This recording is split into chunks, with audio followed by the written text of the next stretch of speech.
well, I never video this kind of stuff, but you can see the hay is dragging the tractor. All this is two windrows put together. So it's just baler's doing pretty good on it. Still getting some clumps in there, but yeah, just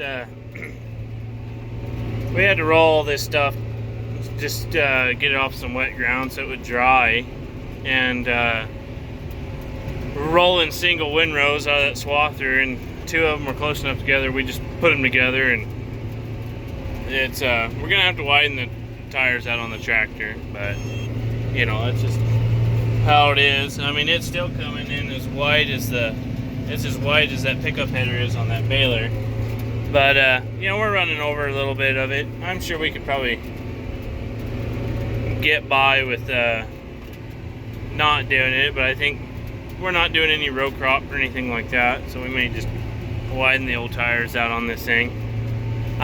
This is not the bale contest count field, not much of a contest, but not the bale count field.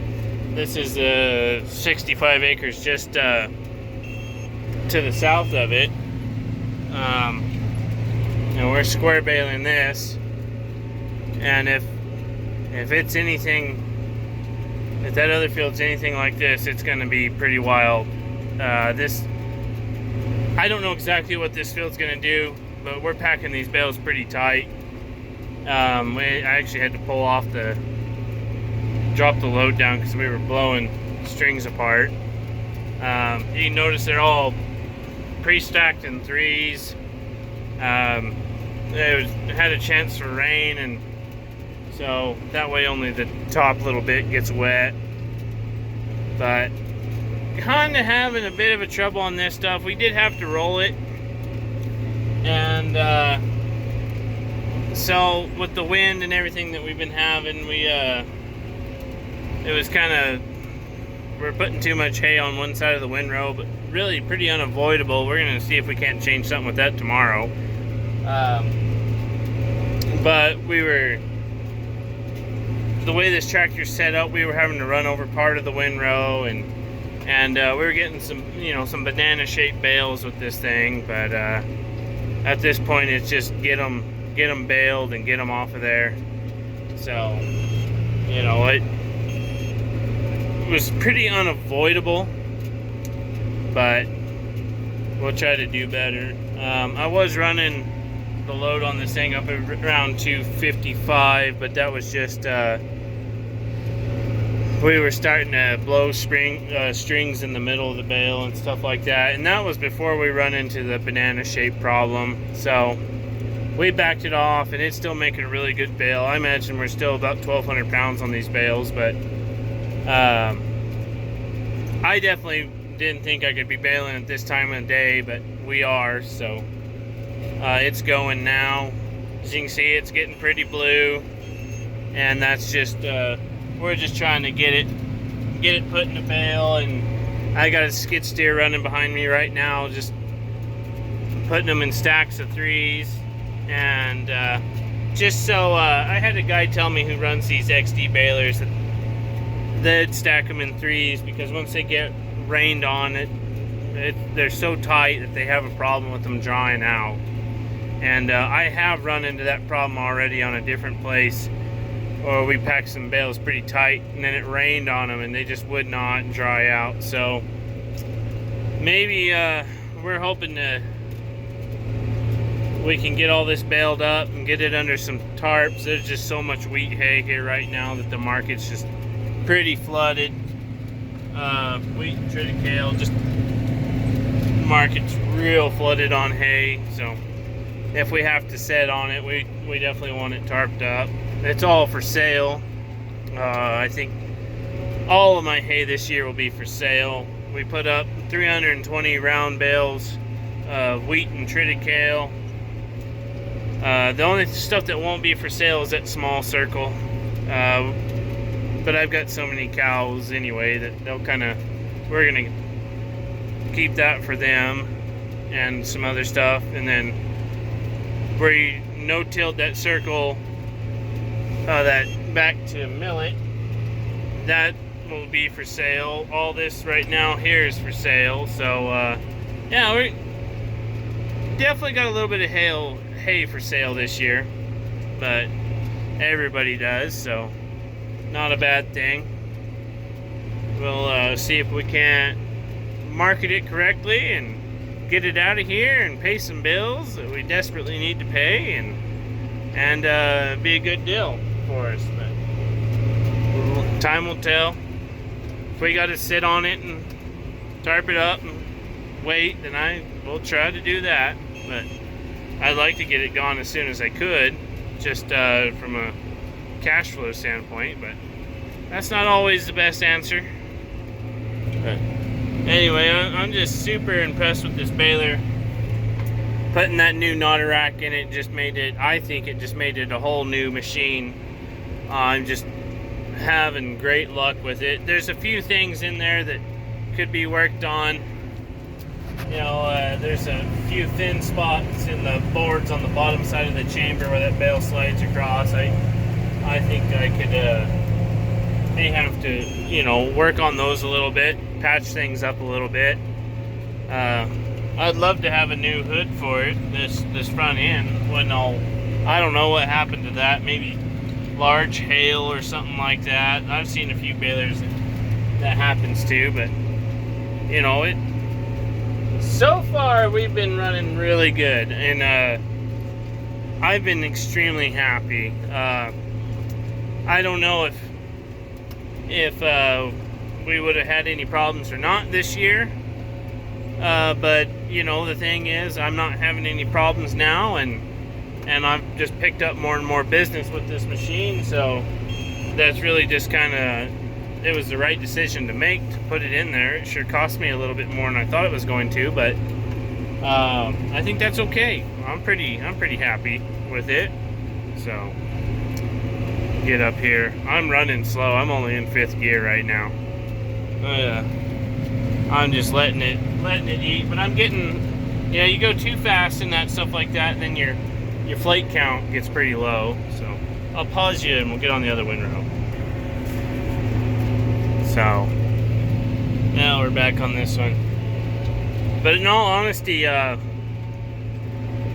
Livingston's helped me a lot with this baler. They put the knotter rack in and did a good job. Tried to get me going as best they could out of the Dalhart store, but really the guy that found my videos on YouTube is the one who helped me the absolute most. You know, anytime I really had a major problem or couldn't quite figure it out, I mean, that he had the knowledge. He's got several of these machines, so definitely very thankful for him, because I made a pretty big boo-boo earlier in the year with this baler, which we get a little bit later on. I'll share with you my experience on that. But some nice hay right there. But I sure screwed up. I just inexperience. You know, that's what it was, inexperience. If it had been any other baler than this, I would have never known. But so definitely a learning curve. Definitely a big learning curve over that other baler I had. You know, really, that was a big learning curve over that one. That one was just a regular 2170, and it made a great bale. It really did. It made a great bale, but I didn't have it long enough to learn how to run a big square baler. I mean, and I told the guys when I bought this one that I was going to ask them lots of questions, because I just don't know. You know what? Man, I don't know what I'm doing, and so I still have no idea what I'm doing. But I feel like after this little coming back here and doing my hay and the way I'm doing it, I feel a little bit better. Got quite a bit of stuff lined up, so you know, I was about ready to throw my hands up there for a while and just go back to ground baling. But you know, this year's just been we've had a pretty wet spring so far for us. You know, most people wouldn't wouldn't consider what we've gotten this much moisture. But we've had about 6 inches of rain so far here on the ranch, so we're halfway for our yearly total. We're pretty. It's a good start. We're pretty happy. We just hope it keeps coming. Got this thing lined out. Got our round baler lined out. It's doing pretty good. Had a gearbox go out on it, which is very, very strange. That was pretty early for that to go out. Don't know what happened with that. Of course, when that happens, and the mechanic looks at you and it's well, did you check the oil in it? Oh yeah. But then you're sitting there like, man, did we check the oil in that? But we checked the oil in it, and can't imagine the gearbox going out that soon. But I guess it just grenaded on the inside, or it was going out. It had a lot of metal in it, so we had a rough start this year with the round baler. I grenaded the PTO shaft on the first bale we even put through it. Didn't want to load the new roll of knit wrap, and I got frustrated and I turned real quick. And I've always had a 3-point hitch, a quick hitch on my tractors. Never had a problem with it, but I guess it had lowered down. I just completely grenaded it, bent it. So then when we were putting the PTO shaft back on, we noticed that the shaft in the gearbox was just loose as a goose. Well, it was no good. So had a lot of troubles with our guidance on our swather this year. Now we've had some rock trouble, but our guidance,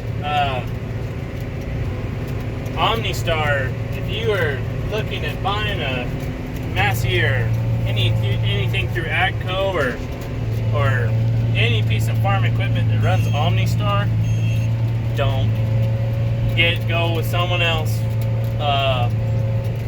Which I don't understand, because when you call OmniStar, it's a Trimble. That's who the company is, which I got Trimble in this tractor. Don't have any problem at all with Trimble in this tractor, but OmniStar in that swather is horrible. I paid $900 for the subscription for the year, and I just got a bill for $1,031 for them having to come out, and they flashed the globe like 4 or 5 times, and new software and all this stuff, and they're working on it. Hopefully maybe we can get reimbursed through somebody. But yeah, OmniStar just kind of, we just had terrible luck in it. We've had trouble with them before, but it's just getting worse and worse. So I guess that would be my word of warning. If you're looking at going to OmniStar, just don't do it unless something changes. But so yeah, like this pivot I'm on here, I cut with my friend's swather, and he doesn't have GPS on it, or he didn't have it updated or something like that. And I cut freehand just fine, but when we're running the merger, it's really nice having that GPS, because you got to be really precise, because you're running that edge of that swather right between the edge of the crop and that windrow that you just laid down. And if you're too far over, that you'll build that crop up under the corner of that header, and it pushes a big ball up, and then it's a mess, and nobody's happy. But so we like running the guidance on it, and I love running the guidance on it. But just lots of trouble with it. So from the sounds of it, doesn't seem like it's going to get any better. So I guess you're going to buy a swather, and you got the choice between, I think AGCO, usually it's like, you could go with green John Deere stuff, I think, but I think their in-house is like TopCon and OmniStar. I would probably go with the TopCon, which you got to use a separate screen. It's not built into your console, so there's an added cost to that. But I guess it isn't too much of an added cost if you're having to pay the dealership to fix that crap all the time. So, anyways, just thought I'd leave you with that. And there's some nice, pretty bales there, and nice New Mexico sky.